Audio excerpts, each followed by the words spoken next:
Millions of Australians with student loans will today see the size of their debt increase. Annual indexation will see debts increase by 7.1% in line with inflation, which will be the largest increase in 3 decades. A fresh blow after a string of cost of living pressures. Millions of Australians will see their student debts increase by 7.1%. Going to medicine, so the fees are much higher as well, which is quite unfair to any sort of degree actually. Just and HECS is just unfair to raise any sort of fee. Do you feel like you're ever going to pay it off?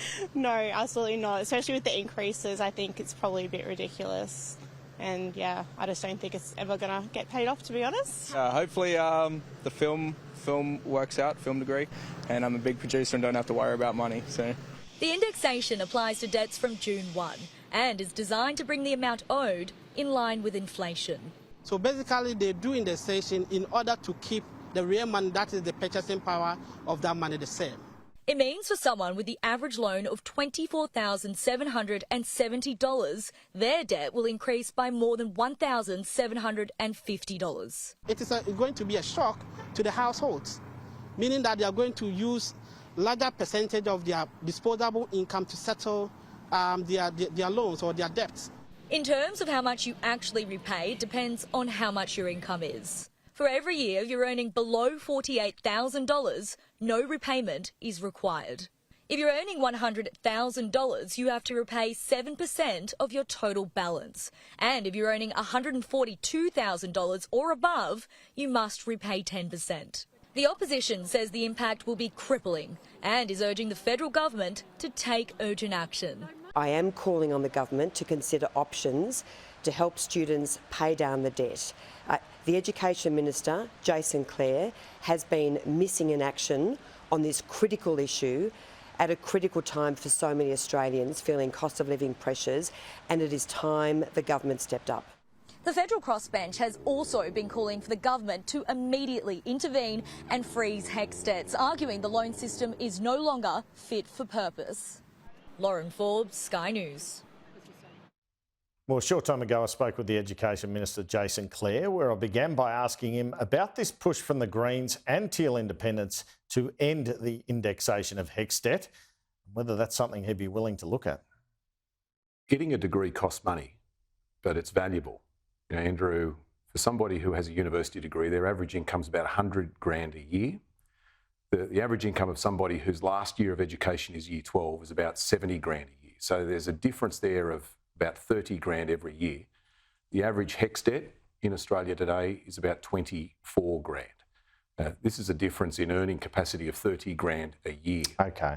But what about this situation where you pay it through your pay packet during the year? We've all done this, and yet the indexation applies to what you owed at the start of the financial year, not as you go along. Could you do something in that space? Yeah, this strikes me as not making sense. And so I've asked the university's Accord team that are reviewing the whole HECS system and the whole higher education system, what can be done to fix that.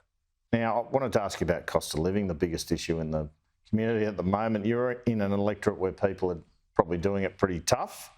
How do you feel about the prospect of another rate rise next week?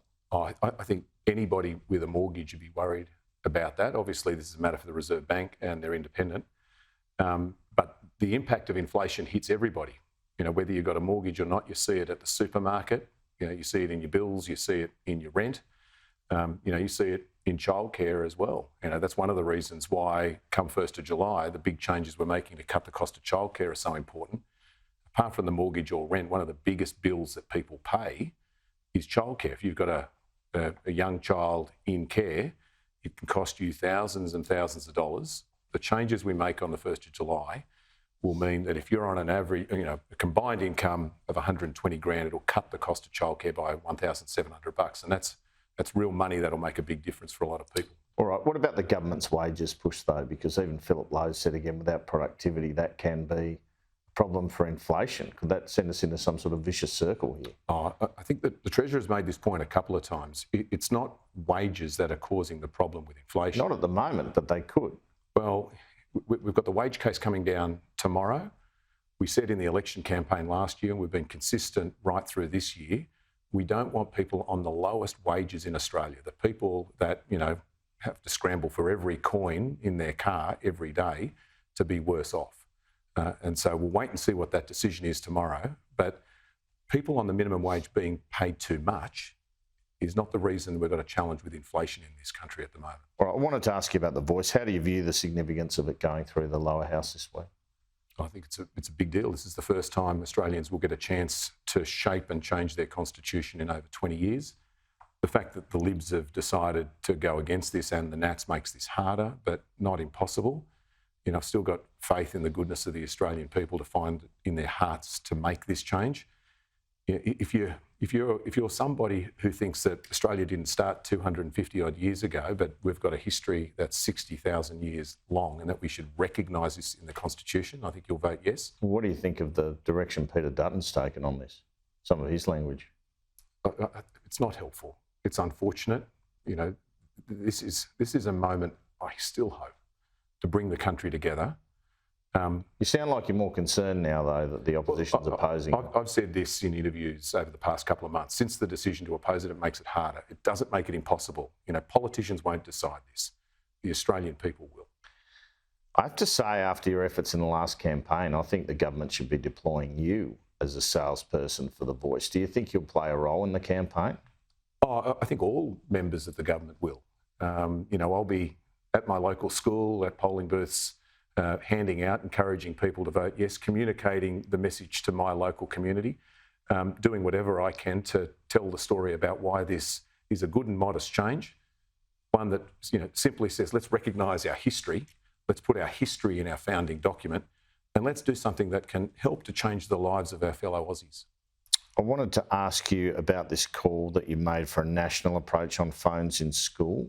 Yeah. What are you after here? Because I'm a bit confused. Like my son's school, you got to hand in your phone before you go into class and get it when you leave. And obviously kids often have phones so they can, parents are sure they can get home safe. But that's not the approach of all schools. It's different in different states. Right. So in some states, it's banned in primary school and high school. In some, it's just banned in high school. Banned meaning you can take it to the school, but you can't have you've got to turn it off. So in some schools, you've got to turn it off and put it in your bag. Some you've got to turn it off and put it in a locker. Yeah. In some, you've got to turn it off and put it in this magnetic pouch and you keep it in your bag. In some states, it's not banned at all. In some states... that seems crazy in a classroom, I've got to say. In some states, it's the principal that makes the decision. What I'm saying is let's have a nationally consistent approach here. And what do you favour? Just probably banning it in class time, sure. Well, not just class time. When I talk to students, they say, if you're on TikTok, you're not listening to the teacher, so it can't be out in the classroom. But in the playground too, if you're sitting around in the playground at lunchtime on your phone, you're like this, we are out in the hall. But in places where it's not there, guess what? Students are talking to each other and they're running around and playing. I asked students, because one of the benefits of this, I thought, would be mental health, because the impact of social media and online bullying. The answer back from students is there is some benefit there, but don't overstate it, because it means you're not copying that at school, but you still get it when you turn the phone back on at the end. Sure. So what I'm saying, what state education ministers have asked me to do is bring forward a paper to our next meeting in July for a nationally consistent approach across the country.